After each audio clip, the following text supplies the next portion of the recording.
Sabe, quebrar um padrão de comportamento é uma jornada, né? E olha, como toda jornada, tem umas armadilhas pelo caminho.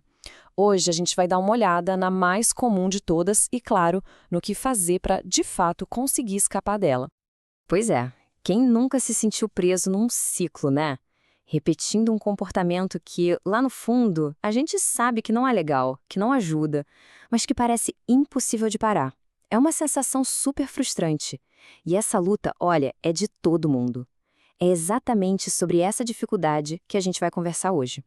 E aqui está o ponto central de tudo. Essa expressão é perfeita, né? Trocar 6 por meia dúzia. Ela resume direitinho o perigo. A gente fica com tanta vontade de mudar, com tanta pressa, que acaba só trocando um hábito ruim por outro que, no fim das contas, é tão problemático quanto. E olha que ninguém se engana, tá? Isso é difícil para todo mundo. De verdade. Mesmo para quem estuda isso, para quem trabalha com desenvolvimento pessoal, quebrar padrões é uma luta real. E o primeiro passo é justamente esse: admitir que sim, é difícil. E aqui tem um ponto que é fundamental a gente entender. Quebrar um padrão não é só parar de fazer alguma coisa. Não é deixar um buraco ali, um vácuo. É muito mais sobre escolher de forma ativa o que a gente vai colocar no lugar daquele comportamento antigo. É uma substituição, sabe? Uma troca consciente.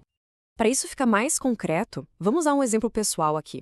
Pensa naquele padrão de se intrometer sem ser chamado, sabe? Dar opinião onde não foi pedido, tentar prever os problemas para já consertar tudo antes de acontecer. E o que dispara isso?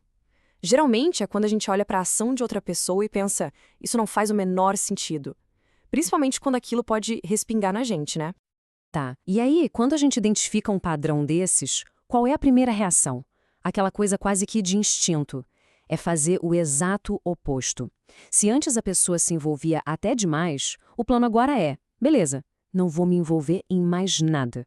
Absolutamente nada. E é aí que a gente vê o tal do 6 por meia dúzia acontecendo na prática. Aquele padrão antigo de ser super envolvido, de querer controlar, foi trocado por uma atitude de não me importo, não tô nem aí. Um desapego completo. Parecia a solução, né? Mas na verdade era só o outro lado da mesma moeda. Só que, claro, essa atitude nova não durou muito. E por que não? Porque ia contra a essência da pessoa. Não dá pra fingir que não se importa se no fundo a gente se importa. E muito. Qual a consequência disso? Uma hora o elástico arrebenta e a gente volta com tudo pro padrão antigo. Foi aí que veio a virada de chave, sabe? O clique. O objetivo não podia ser só quebrar o padrão antigo de qualquer jeito, a qualquer custo. O que realmente importava, o que faz toda a diferença, é a qualidade do novo padrão que vai entrar no lugar. Isso leva a gente para um ponto crucial. O verdadeiro desafio não é só parar com o comportamento antigo.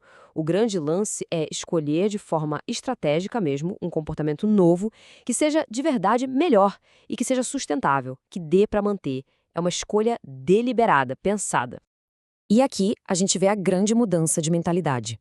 É sair daquela suposição, daquela certeza de eu vou ser impactado por isso, então eu preciso interferir agora, para uma análise de possibilidades.